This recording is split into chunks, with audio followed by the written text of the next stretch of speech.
Hello friends, welcome to বাংলার aspirant YouTube channel. আজকে নতুন ভিডিও এনেছি ওবিসি রিভ্যালিডেশন বা এখন যেটা ওবিসি স্টেট এনসিএল তার প্রসিডিওরের ব্যাপারে।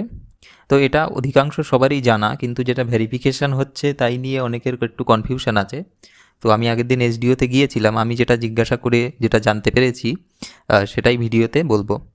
তো এখানে যেটা বলার যে এখন বর্তমানে যে রাজ্য সরকারের যা চাকরি আসবে বা যেখানে জয়েনিং হবে সেখানে যদি ওবিসি এনসিএল যেটা বলা হচ্ছে স্টেট ওবিসি এনসিএল সেটা দরকার হলে, যেটা আগে রিভ্যালিডেশন বলতো, তো সেই একই জিনিস সেটা কিন্তু এই আমাদের কাস্ট সার্টিফিকেটের যে ওয়েবসাইট আছে ব্যাকওয়ার্ড ক্লাস ওয়েলফেয়ার ডিপার্টমেন্টের, তো সেখানে এই অপশানে এসে কিন্তু এখান থেকে এটা অ্যাপ্লাই করতে হবে।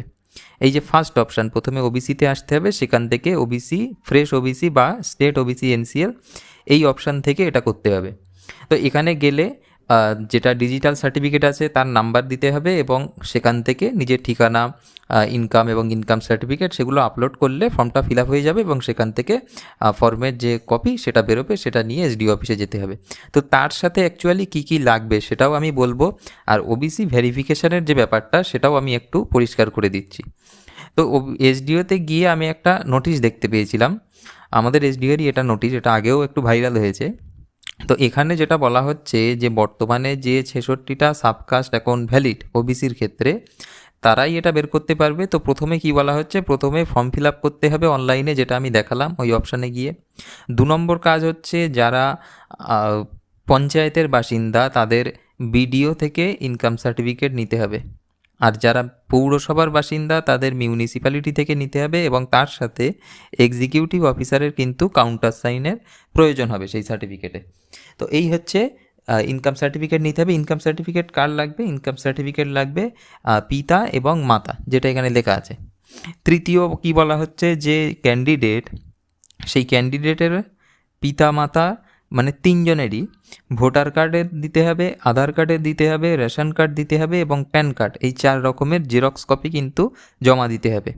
আর যে সরকারি চাকরির জন্য তার এই এনসিএল প্রয়োজন, তার একটা ডকুমেন্ট বা প্রুফ দিতে হবে, সেটা অ্যাডমিট কার্ড হতে পারে বা নোটিফিকেশানের ফার্স্ট পেজ হতে পারে, একটা প্রুফ হিসাবে জমা দিতে হবে। এবার এই যে 5 নম্বর পয়েন্টটা, এটা আমি জিজ্ঞাসা করেছিলাম, এই যে কোর্ট এফিডেভিটের ব্যাপার, তো বলা হয়েছে আমাকে, যেটা বলা হলো যে যারা ওবিসি অলরেডি আছে, যারা ওবিসি স্টেট এনসিএল এখন তৈরি করতে চাচ্ছে, তাদের এই কোর্ট এফিডেভিটটা এই মুহূর্তে দিতে হবে না, কোর্ট এফিডেভিটের কোনো দরকার হবে না।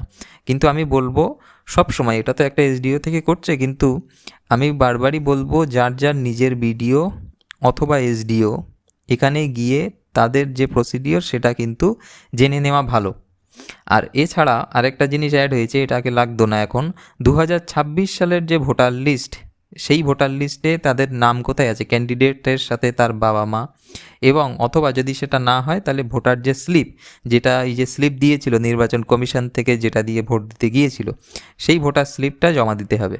এবার এই ব্যাপারটা আমি একটু বলছি বারবার, এই যে এফিডেভিটটা এটা কিন্তু লাগবে না বলা হয়েছে, কিন্তু তাও যদি জমা দেওয়ার সময় প্রয়োজন পড়ে আমার, তাও আমি সেটা কিন্তু আপডেট দিয়ে দেবো।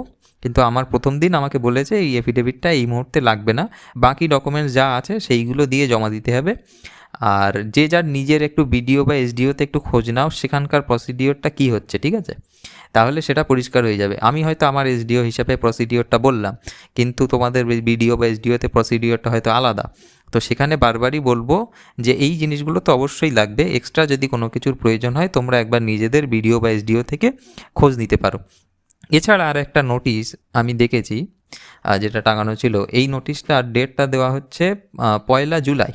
নোটিশটা কি বলা হচ্ছে, সরকারি নির্দেশ মেমো নাম্বার 1033, বিসিডব্লিউ ডিপার্টমেন্টের একটা নোটিশ মেমো নাম্বার দিয়েছে।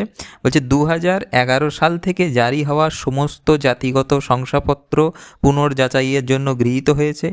অতএব সকলকে অনুরোধ করা হচ্ছে যে যদি কোনো ব্যক্তি অনিচ্ছাকৃতভাবে জাতিগত শংসাপত্র গ্রহণ করেছে, অথবা যদি কোনো ব্যক্তি প্রকৃতপক্ষে কোনো শ্রেণীর বা জাতি শ্রেণীর অন্তর্ভুক্ত নন, অথচ এসসি, এসটি, ওবিসি, মানে কি আমি হয়তো ওবিসি না, কিন্তু আমি কোনো রকম ইল্লিগালভাবে আমি ওবিসি সার্টিফিকেট বের করেছি, আমি হয়তো এসসি না, আমি এসসি সার্টিফিকেট বের করেছি, বা এসটির ক্ষেত্রেও তাই, তাদের কিন্তু বা যাদের আরেকটা পয়েন্ট বলা হচ্ছে, যাদের একাধিক জাতিগত শংসাপত্র যারা পেয়েছে তাদের বলা হচ্ছে যে তারা যেন স্বেচ্ছায় জাতিগত শংসাপত্র সংশ্লিষ্ট বিডিও অফিসে গ্রামীণ এলাকার জন্য, মানে যাদের পঞ্চায়েত এলাকা তাদের বিডিও অফিসের কথা বলা হচ্ছে, এবং এসডিও অফিসে যাদের পৌর এলাকা তাদের আবেদনপত্র বাতিলের জন্য জমা করতে কিন্তু বলা হচ্ছে, যে যদি কারোর একাধিক সার্টিফিকেট থাকে।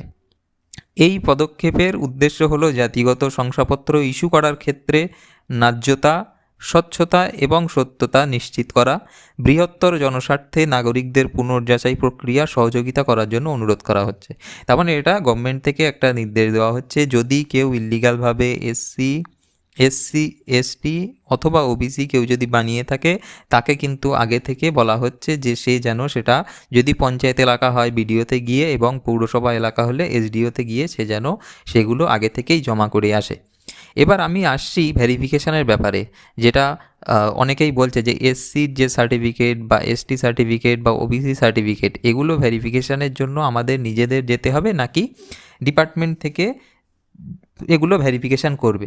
তো বলে রাখি, বিভিন্ন এসডিও বা বিভিন্ন বিডিও থেকে আমি আলাদা আলাদা কথা শুনতে পাচ্ছি। কোনো বিডিও থেকে আমি শুনতে পাচ্ছি যে একটা নির্দিষ্ট ফর্ম দেওয়া হচ্ছে, তার সাথে কিছু ডকুমেন্টস দিয়ে সেখানে সেটা সাবমিট করতে বলা হচ্ছে।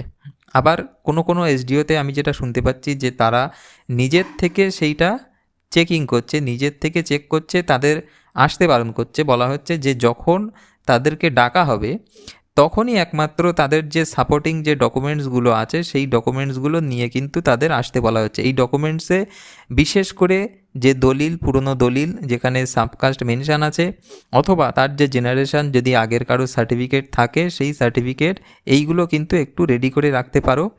আর নিজের এসডিও বা বিডিওতে গিয়ে এটা জিজ্ঞাসা করে নাও যে অ্যাকচুয়ালি কীভাবে ভেরিফিকেশানটা হচ্ছে, কারণ সব জায়গায় সেম হচ্ছে না। কোনো জায়গায় কোনো ফর্ম দিয়ে দেওয়া হচ্ছে, বা কোনো জায়গায় বলা হচ্ছে আসার দরকার নেই, নিজেরা ভেরিফিকেশান করে নেবে, অথবা কোনো জায়গায় বলা হচ্ছে যে পরবর্তীকালে ডেকে পাঠাবে, সেই হিসাবে ডকুমেন্টস রেডি করে রেখে দিতে। তো বিভিন্ন ধরনের কথা শোনা যাচ্ছে। তো সেক্ষেত্রে বলবো যে যাদের যেখানে এসডিও বা বিডিও আছে সেখানে গিয়ে এই ব্যাপার সম্বন্ধে জেনে আসলে সেটা সবচেয়ে ভালো হবে, কারণ তার যা কাজ তার সেই অফিসে গিয়েই করতে হবে। তো অন্য কারোর ভিডিওতে কী হচ্ছে বা অন্য কারোর এসডিওতে কী হচ্ছে, এই সব ভিডিওর চক্করে না পড়ে, এমনকি আমিও বলছি আমার এসডিওতে যা বলেছে সেটাকেও খুব একটা গণ্য না করে, মানে আমি যেটা দিলাম এটা একটা রাফ ডিটেলস দিলাম যে যদি দরকার পড়ে এই ডকুমেন্টসগুলো লাগতে পারে, এইগুলো আপনার লাগবে, কিন্তু এছাড়াও যদি কিছু প্রয়োজন হয় সেটা আপনার বিডিও বা এসডিও যদি বলে, সেটা কিন্তু অবশ্যই দিতে হবে। তো সেই ইনফরমেশানের জন্য, আরও এক্সট্রা ইনফরমেশানের জন্য, আরও এক্সট্রা ক্লিয়ারেন্সের জন্য বিডিও বা এসডিওতে গিয়ে যোগাযোগ করে নেওয়া ভালো, সেখান থেকে সেই নিউজটা নেওয়া ভালো। সবসময় বিডিও বা এসডিওতে কন্ট্যাক্ট করো। আমি যেটা দিলাম এটা একটা থরোলি ডিটেলস দিয়ে দিলাম, এরপরে প্রয়োজন যা পড়বে সেটা কিন্তু ওই বিডিও বা এসডিওতে গিয়ে জানতে হবে, এটা কিন্তু আমি বারবার বলে দিচ্ছি। আচ্ছা, ভিডিওটা যেটা ছিল এই ভেরিফিকেশানের ব্যাপার সেটা বললাম, এসডিও থেকে যেটা বলা হয়েছে সেটাও আমি বললাম, আর নতুন যারা বের করতে চাচ্ছে স্টেট এনসিএল, সেটা এই অপশানে এসে এই ফার্স্ট অপশান থেকে এখানে কিন্তু অ্যাপ্লাই করতে হবে। তো ভিডিওটা এই অবধিই ছিল। আর একটা কথা বলি, অনেকেই ভিডিও দেখে, ভিউজ তো ভালোই আসে দেখি, 2000, 3000, 4000 তোমাদের ভালোবাসায়, কিন্তু সাবস্ক্রাইব কেউ করে না, সাবস্ক্রাইবের সংখ্যা অনেক কম। তো তোমরা যদি একটু সাবস্ক্রাইব করো সেটা ভালো লাগবে। তা ভিডিওটা ভালো লাগলে একটু লাইক করে দিও, আর এরকম ইনফরমেশান আরও আসলে আমি অবশ্যই এই চ্যানেলের মাধ্যমে জানাবো।